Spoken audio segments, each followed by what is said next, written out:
శ్రీమాత్రే నమః. శరీరమందు అవయవములు అదుట వలన ఫలితాల గురించి మనం తెలుసుకుంటున్నాం.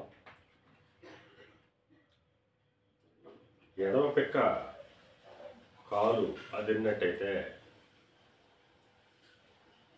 చాలా ఎదుర కష్టాలు రాబోతున్నాయనేటువంటి సూచన. అలాగే ఎడమ పాదం అదిరినా కూడా తెలియకుండా విపరీతమైనటువంటి ప్రయాణాలు చేసేటువంటి అవసరం ఉంటుందని చెప్పి సూచనగా మనం భావించాలి.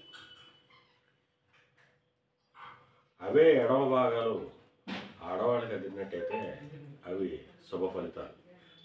ఎడమ కన్ను అదిరినట్టయితే ఐశ్వర్యం కలుగుతుంది. అలాగే ఎడమ భుజం అదిరినట్టయితే